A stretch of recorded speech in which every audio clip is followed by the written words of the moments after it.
Grow CFO is where finance leaders grow together.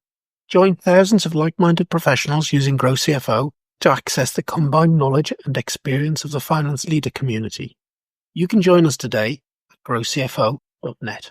Hello and welcome to the Grow CFO show. I'm your host, Kevin Appleby, and today got a returning guest, Francesco Zappala. Now, Francesco is Chief Financial Officer for the whole of South America in a big construction company, Impresa Pizzerotti. Hopefully I pronounced that properly, Francesco. Welcome back to the Grow CFO show.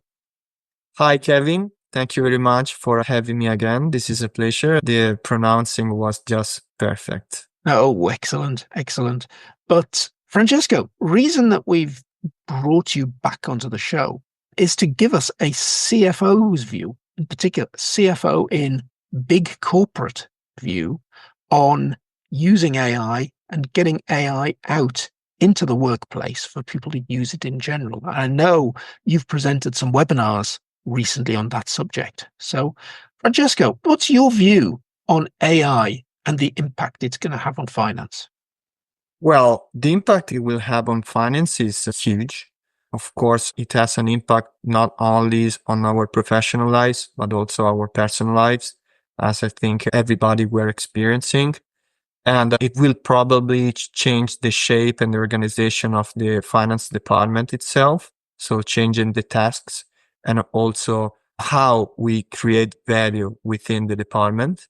These tools, and I want to do a step back describing a little bit what is classic AI and generative AI so that we can keep on going with the conversation. So the big step and big difference between classic AI and generative AI is that the second one actually creates content, which is audio, text, or images. So this is the real revolution and the big change. Because actually classic AI, as the name says, exists since the 50s. But Yes. Of course, it has a life cycle a lot shorter in a company and business, but as technology is pretty old. So in a finance department or in the company as a whole, there is still a lot of value to be extracted from using classic AI, while generative AI is a much complex tool and we have to be ready to use it in a proper way. I will explain myself better. If you don't assess your organization or your department and design the situation as is, basically, if you don't speak to users, and when I say users, not just the first line after the top management, talking about people doing data entry, for example, probably even the most ambitious project will be a failure because also there are big challenges for adoption of the technology within the team. And also the data management is really, really important and it's crucial. And maybe we will talk about it more later. But the concept is if you don't have all this stuff in place, the risk probably is to have garbage in, garbage out, also with the most complex and cool tool that you can find in the market. So it's a big risk. It could be a waste of time and resources. Or if you do it properly and you implement properly these tools within your department or your organization, the values creation is going to be really, really huge. Yeah. So let's be clear today, we're not talking about tech. We're not talking about how apps work or which are the best apps to use. We're talking about the practicalities of managing and introducing and managing AI in the workplace, getting people to use it sensibly, getting folk to produce reliable results with it. Exactly. Yeah. That's to me a very big challenge. That's the point. And you said earlier that this isn't just about the top layer of management. This is about people that are doing accounts receivable and so on. Is there anybody in the organization that isn't impacted by this? I think that it will, and it is impacting everybody. So we switch from future to present simple, because if we see analytics and really interesting research studies, for example, from an average of $8 million investment in technology in 2023, we are expecting an average investment in LLM of about the triple amount, which is almost $20 million. And also, if we see current surveys or research studies about adoption, it is happening, and it is happening fast. If we see a chart of these 3 first quarters of 2024, we can see that at the beginning of the year, almost 70% of companies or CEOs were declaring that they were not using these kind of tools and not even thinking about it. So it's like 2/3. If we see today, and the year is still ongoing, the situation went upside down. So now 70% is currently using some sort of these tools, and just 1/3 is thinking about it or working on proof of the adoption. Going back to our finance world, the adoption is really challenging. So we have different tools for productivity assistant, analytics, prediction tools to guide business decisions, narrative tools, and a lot of other stuff. Probably new ones coming out every day of the week. Absolutely. So it's a very, very big world. And the first step, in my opinion and my experience, is to understand who we are, how we work, because we don't want to get trapped in the fear of missing out, stepping in a big project without knowing who we are, where we start from, and where we are going. So you really need a deep assessment of the situation in your department or in your company, drawing the situation as is, okay, with the good things and the bad things. And you have to talk to people that will actually use eventually the tool, because you cannot adopt it with a top-down logic. Just drop it to people, because the fair action will be losing time with this. I'm not going to use that. I prefer the old way. So I think we live this kind of situation every day. Of course, it depends on the characteristics of your team members, not only their seniority, because it's also very true that despite the age, some people is more future proof and other ones basically are more traditional, let's say like that. So you have to understand people within the whole organization about what we're talking about, sorry, maybe with classes, with e-learning, with training before dropping a tool, because you want them to understand the value that this technology can have for the organization, to embrace it, not to be afraid of it. As somebody said, probably we will not lose our job because we will be replaced by machines, but most probably we will be replaced by someone who knows how to use the machine better than us. So Yes. that should be the logic to approach this change. Yeah. I need to know how to use the machine as well as the next person, or hopefully better than the next person, and I'm safe. Yeah. Yes, So exactly. what you've outlined there, Francesco, is probably a general change management project. Absolutely, Kamil. So someone says that if you invest $1 in new technology, you need to invest $1 in change management. Somebody else says that the proportion is 3-1. I don't know. But what is real is that the real investment is not just implementing the machine, is the adoption itself. Yes. So you really need people to use it properly, to believe in it. And it's very important, as I said before, to have like a plan, like a roadmap to implement and bring AI into your company or department, because you have to see it as a project as a whole. First of all, because you need to understand where you want to go in 3 or 5 years. So it's small project within a whole picture, I'll say. The resources. And when I talk about resources, it's not just money, because money, it also provides people. So how can I implement this project and this tool? Do I have enough people? What kind of background they have? Maybe I need to get on board new people from the market. Where do I find them? Shall I get on the job some consultants? What type of consultants? Maybe a startup, maybe a university. So the world is really huge. What solutions? Because every day, as you said, we have new tools. I think one strategy will be multi-provider approach. So give different projects to different providers, which at the first it's pretty hard because you have different people to talk to. But on the long run is also to me a matter of risk management. Because if they fail, these tools are so new that they could fail. The system could go down, or simply you don't have the updates that you need every quarter, and the cutting edge technology of today will be obsolescent in 1 or 2 years. So this is a big risk, and you really don't want it, Kevin.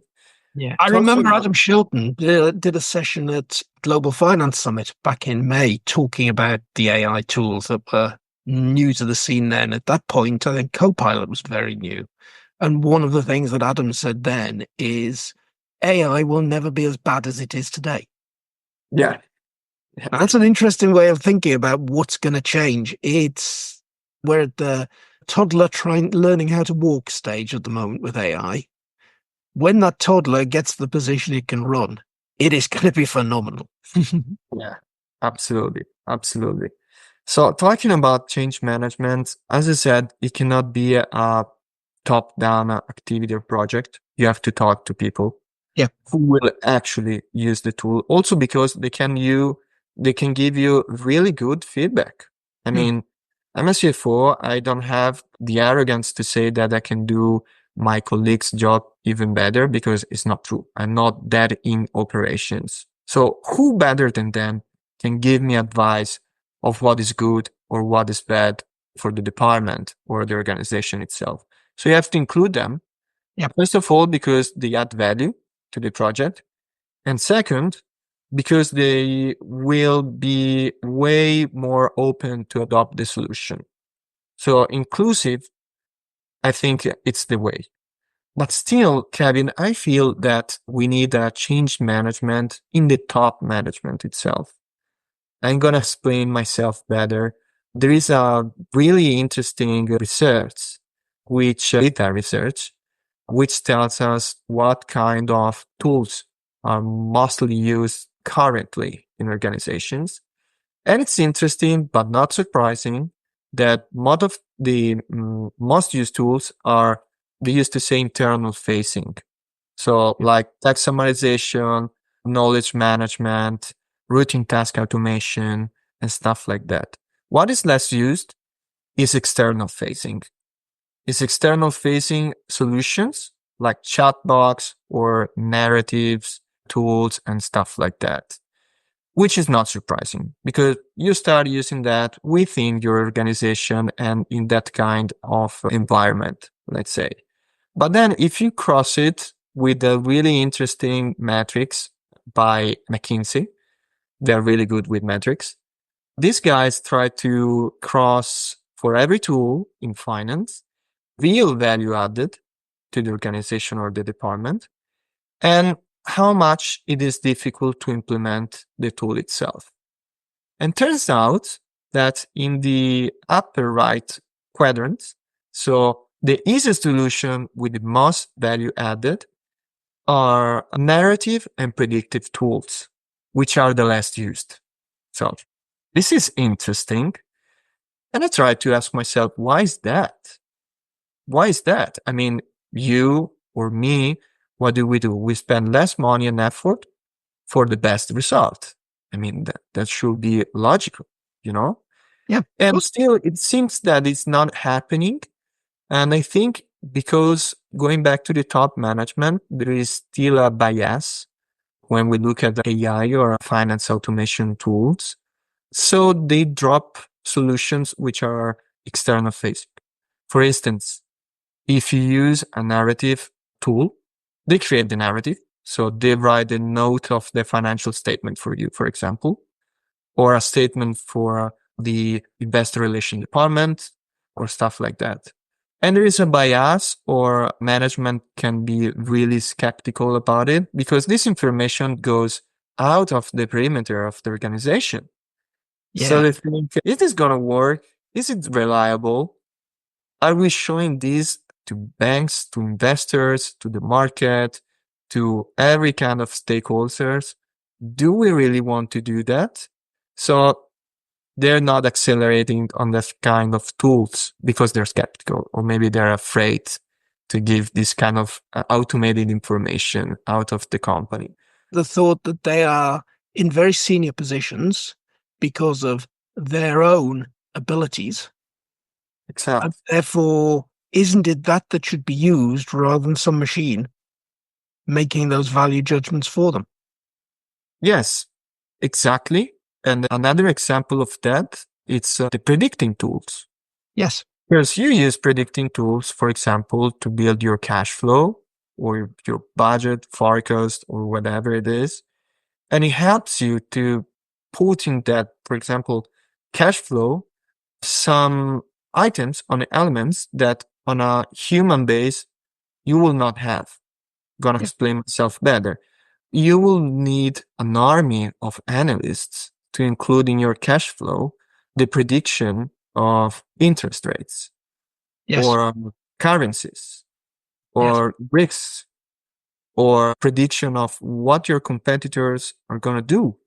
So the machine helps you to integrate it in your prediction. And analysis that can be quite complex as well. I can see AI making a big difference to, and such as you're building that cash flow model. Part of that will be, oh, when's the customer going to pay us? That's the big inflow into the model. Oh, well, our terms of business are 30 days. So we build 30 days into our Excel spreadsheets. We know fine well that certain companies will pay us in 25 days regularly. Other companies will always be 5 days late. Now, if you've got something as powerful as AI looking right over your customer base, looking at every invoice that was generated, when it was paid, and it's taking, then can look at sales in the future, can say which companies are we making those sales with. No, it can start doing something very, very clever around that cash flow that, based on history, is what's going to happen in the future. Yeah. The machine can analyze data, as you said. It can recognize patterns. Yeah. And through algorithms, I mean, it's statistical, it's probability. It will create a prediction. But going back to the top management bias, or maybe, as you said, their beliefs that they have experience, and how a machine is going to telling me what the market is going to do. It's true, but it's partial, because we should embrace this technology as a support for us. Right now, maybe not in the future, I don't know, but they don't give us a final product. They give us a really advanced draft without elements and things that we cannot add by ourselves. But still, talking about the sample of the cash flow, of course, the top management will have to sit down, analyze it, and put on it their experience and also, feelings about the future. So we should not do the mistake of thinking that these machines or tools will replace us and they know everything. There is support, a really strong support. Yeah. So this is true for me at every level. We did talk about top management, but if we imagine to be an analyst, probably our routine task will be performed by a machine.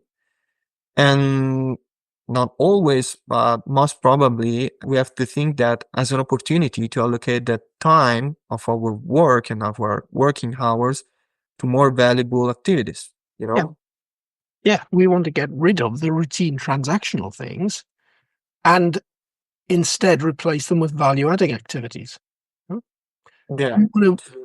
Typically in finance, I think we want to be out talking to people about the numbers and what they mean, as opposed to sitting in the office crunching the numbers in the first place. So anything that we can have that allows that change to take place has to be a plus. Yeah, absolutely. You mentioned a keyword to me, which is data.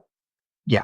Still, when we do an assessment of our department of organization, one of the key things to analyze is how do we manage data?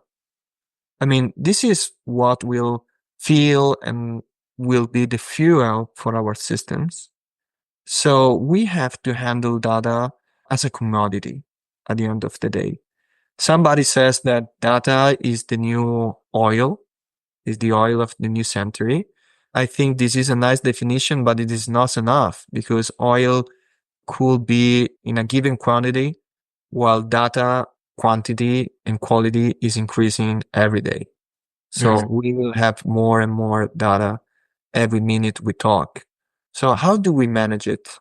Should be managed as a standard commodity within the organization, should be reliable, should be uniform, should be, of course, complete, and should be available on time. If you don't have these kind of characteristics of your data, probably you can implement the best machine ever, but the product will be, I don't know if garbage, but will Yeah. not be what you expect because maybe you have to review it anyways and you will lose time. And also about data, and I go back to the top management where they are skeptical about using this kind of tools. We have to remember that they're sensitive data and you're putting a lot of information in system. And every provider will tell you that is totally risk-free and no the best hacker can get in it, but you don't know. So there is a matter of data security and also a matter to me of data privacy, because also when we made the example of the predictive tool, you get information from outside your organization. So can you use it? So these are all aspects of the same matter that you should analyze before taking the decision. And I'm telling you, Kevin, for what I see, I mean, in the market and in some other companies, that they just don't do it. I mean, they jump into conclusions. They want to show that they're fast. They want to show that they're digitalized, that they're modern, that they look forward to the future. They pay tons of money to consultants and they don't understand what they're doing. So they just report it to the board or to the market. And it's a little bit like a tech washing to me, just showing out stuff, which if you go and analyze it deeper, it doesn't work. It makes no sense. And so, Francesco, a lot of the stuff you've talked about there is no new problem. They're problems that we've had for quite a long time before AI came along. Quality of data.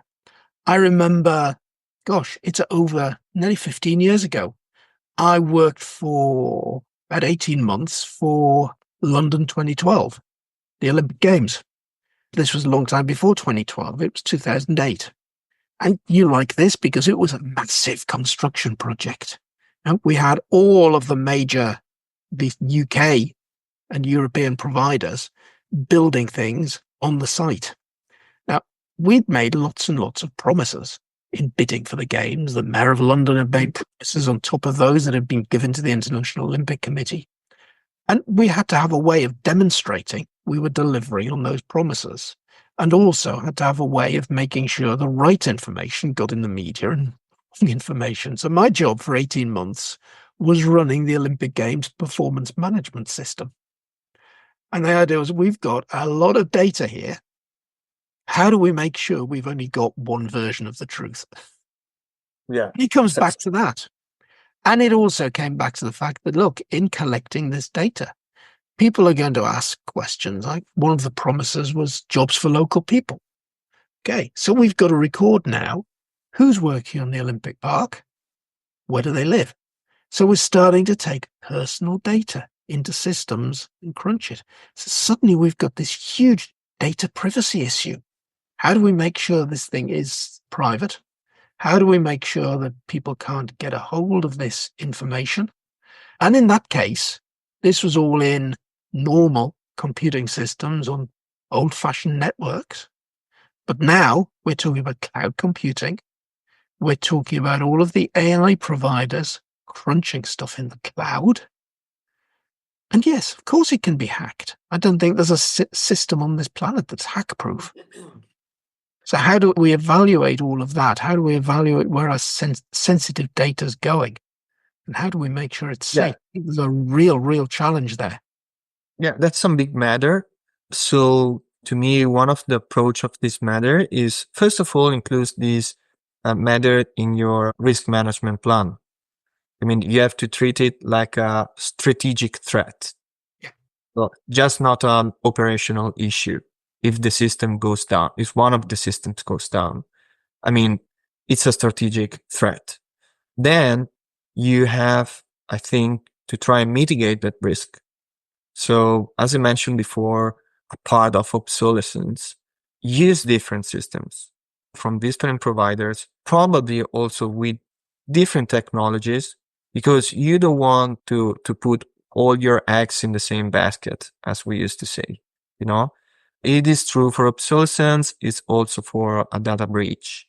Yeah. And you should also have in your risk management plan some sort of resilience mechanism, which tells you if this system or that system go down, what happens? What's plan B? How we go forward? How does it work? And how do we fix it? Because it's not like a automatical, you know?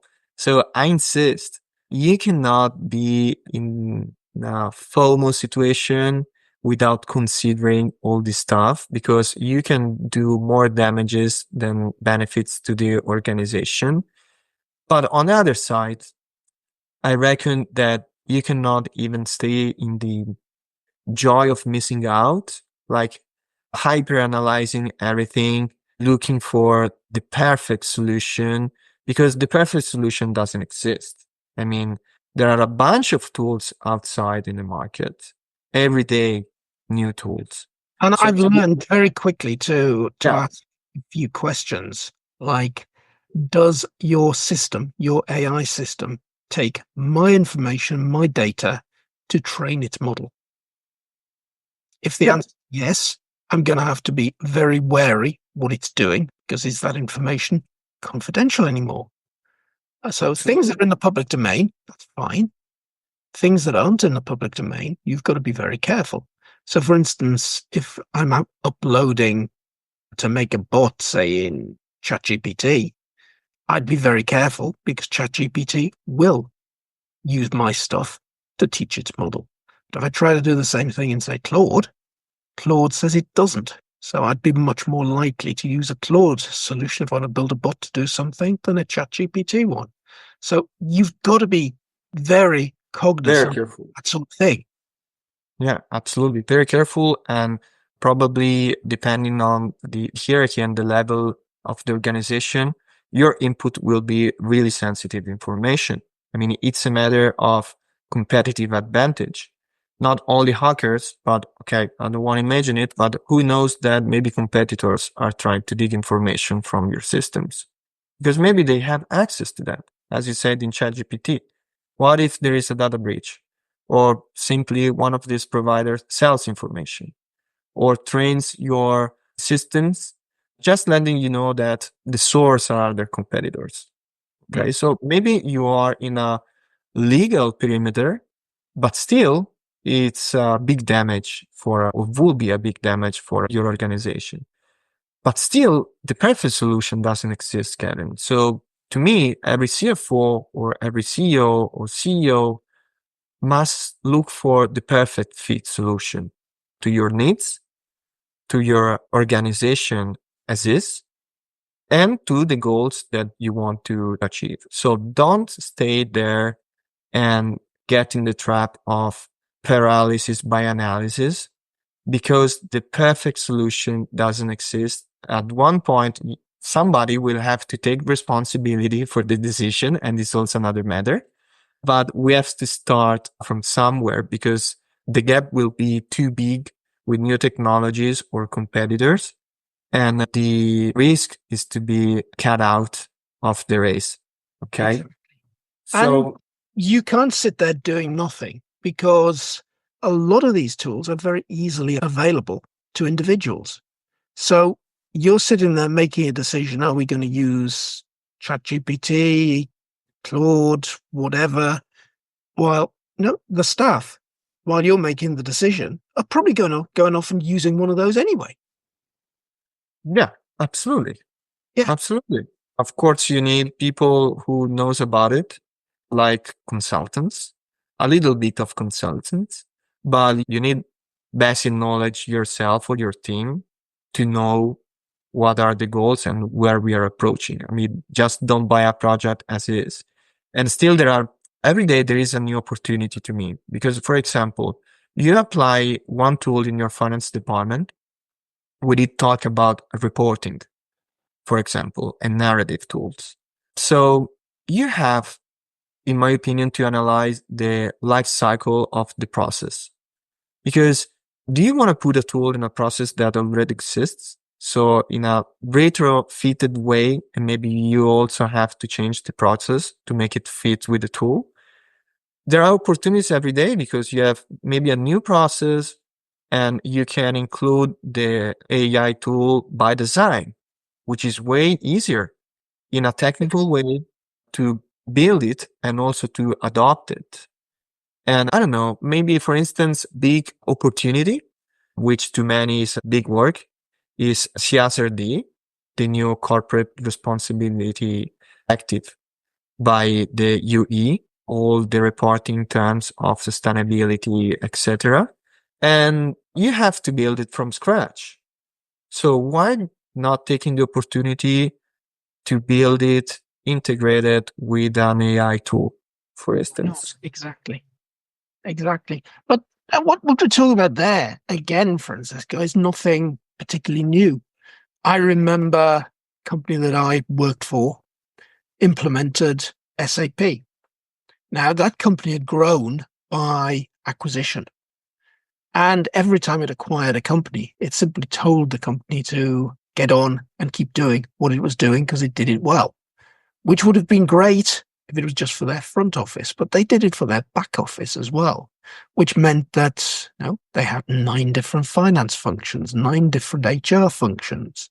And then they implemented SAP to fit what each of those 9 functions were already doing. They didn't take the chance to say, oh, let's standardize and let's do this in the way that best suits the new system we're implementing. And they ended up with a mess, particularly when we decided, when the company was in trouble, to very quickly implement a shared service. And we couldn't, in effect, implement a shared service in an organization that had 9 different ways of doing the same thing. Yes. So now, same comes here with AI. Don't try and retrofit it on what you're doing now. Change the process. Maybe, in my opinion, the right point is in the middle. Yeah. I mean, probably there is some stuff or some processes that you really have to retrofit, Yes. In order to look forward and build on it new processes. But in general terms, as you mentioned it indirectly, and this is in the big picture. So I insist, when I say the fear of missing out, it's because you don't consider all the steps as a whole. So for example, would be a really big mistake not to have embedded solutions. So imagine that you work different implementation projects for different tools, which are not managed in a roadmap or in an action plan. And then after you implement them, they don't speak to each other. Yeah. So you need the user to use one tool, maybe export the data of the product, import it, I don't know, in ChatGPT, then export it again and upload it to, or copy and paste it to, I don't know, Outlook to send an email. It can be a waste of time, and much of the value of these tools can be wasted. So it's really important to think about it like a unique, just a single environment where the user can work. So you cannot think, to me, when you implement a tool in your financial department as standalone solution, you have to think about it like an ecosystem, something integrated and which can grow and which can scale up. That's the big value of the technology to me. And this takes us back to the change management piece as well, Francesco. If I think about change management, normally when you're introducing a new system, it'll be all about getting the new process in place, training people in the new system, making them feel comfortable with the new system, switch off the old one, switch on the new one, and away you go. I think the big difference with AI is that there are so many facets to it, so many features to it. As you said at the beginning, you'll get people that don't want to use it, just want to carry on the way they're doing at the moment. But then at the other extreme, you're going to get people that really want to play with this stuff and are going to invent things, create things. And that's very, very different to the old-fashioned change management model, where you're just trying to get them to fit into a new way of doing things. Those people are going to be creating new ways of doing things you haven't even thought of. Yes. So when I say that you have to talk to users, is because they have the knowledge. Yeah. Totally. So you cannot just ignore it. And still, when we talk about implementation in the organization or in the department, you cannot give the chance to users to choose between different solutions, because the adoption will be 20, 30%. So you just give one option to everybody. Of course, in some cases can be painful. There are negative side effects, but in the long term or in the long run, that's how it works and how you really implement a new AI solution, or generally speaking, a new IT solution or digital solution within your department. You don't give them the chance to choose, but it is right if at the beginning you included them, not in the decision, but in evaluating the option and giving you feedback about it. So at the end of the day, the whole organization and the whole department must go in the same direction. So you have to include people and to get people on board, because they will not use it in the future. As a CFO in your own big organization, Francesco, what so far have you implemented in finance? What are you using so far? So the first step, Kevin, is letting people know that this exists. Yeah. First of all, because we do one kind of job, but we're not all the same. We don't have, all of us, the same education. We don't have access to the same information. We don't have the same interests. So it's really important to me to give, for example, e-learning or training. Maybe you get the email, you see the title, you will not join it, but you still saw the title. So you know that we're talking about it. You're not totally, just pass me the term, ignorant about the matter. Okay. Talking about construction and general construction, it's pretty difficult as a business to implement these kind of tools, because this kind of business works a lot with different partners, different companies. So generally in big projects, there are many partners who probably establish an SPV vehicle, a special purpose vehicle. So having your solution adopted 100% in the whole organization, it's impossible. So you have to pick, to me, those solutions which are the most reliable, which are scalable, which is really important, and which are efficient. And going back when I said you cannot pick the perfect solution because it doesn't exist, you pick the best fit, which will give you the 50, 60, or maybe 70%, and it will cover the 70% of your needs, you know? So talking about tools, there is a big world of tools that you can implement. I mean, in every organization, in construction, or in retail, or in services, or whatever it is, you have a bunch of routine tasks like account payable, account receivable, bank reconciliations. So all this stuff can be really automated. Of course, if you are a general contractor, you will have a few invoices. So probably it makes no sense to automate the account receivable, or maybe it makes sense to automate the account payable. because you have a bunch of subbies and suppliers. And so you really have to study your business and how it works. Of course, also cash management is a huge opportunity. Some companies which probably have a lighter legal structure have cash pooling. So you can integrate cash pooling with new tools and it will all be automated. But what is really a wide solution for every company to me, these single tools that you can use individually as a department, like the predictive tools or the narrative creation tools. And they are really a game changer. But still, let's keep in mind always that they support us. They don't replace us. So if you go to a colleague, probably, I don't know, in the contract or legal department, and you ask, what kind of tool do you need? And if he goes, I need a tool which will write down a contract for me. This is the worst approach ever because that's your job. I mean, and still, if I have to create a tool which will be able to create a contract for you, it makes no sense. It will not be efficient. Probably being cynical, my cost of paying you will be much lower than build that kind of machine, and it will not be efficient. And in every tool, as every project, you have to consider the ROI. I mean, you want a return on investment. And in that particular example, Francesco, I'd find an AI tool much more useful that could take perhaps the draft of the contract that I've written and give me a critique of that contract that might say, oh, Kevin, that this clause could do with being a little bit tighter, or you've missed this area out.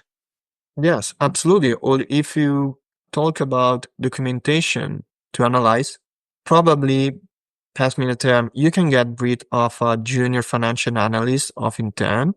And when I say get rid, is assign him or her to more interesting and value-added tasks. Because you will not need a data analyst or a junior financial analyst to crunch hundreds of pages of financial statements, because you will have a machine to do it. We have currently today a machine. We can do that for you, and which can do it faster in a more reliable way, and also with the inputs that you need to extract from the document. I'm taking a couple of things away from this conversation in sort of winding things up in conclusion, that if you're the finance leader, it's your job to make sure that the change management that we've talked about is being put in place, and your job to be looking at the options, looking at the risks and being aware of the risks and keeping the corporate risk under control. But the other thing that we've got to think about is, how do we train and expose our people in the team to this? And I guess if you're a big corporation, you've got to have your learning and development team all over this, setting up the right courses and the right learning solutions for your people. Now, maybe you've got that sorted already, something we in Grow CFO are very, very aware of. And we've put within the experiential learning for finance program, we've put a number of courses in place to help you take your finance people through this. And Adam Shilton's running some 2 or 3 great courses looking at how do you get your people up to speed with AI? How do you get them to prompt some of the systems better to get the information out? Some really great stuff there. So, think about how you're going to train those people. And please come along. If you're short of something in-house that you already do, come along and we can talk about experiential learning and how we can get your people up to speed with AI in general. So, Francesco, That's right. That has been an absolutely incredible trip through all of the ins and outs of AI, and we hardly got techie at all during that conversation. We're looking at practical issues of systems implementation, practical issues of change management, practical issues of risk management, none of which in themselves are new. Yeah, sure. That was a really nice conversation, Kevin. And thank you very much. I look forward. Thank you, Francesco, for being this week's guest on the Grow CFO Show.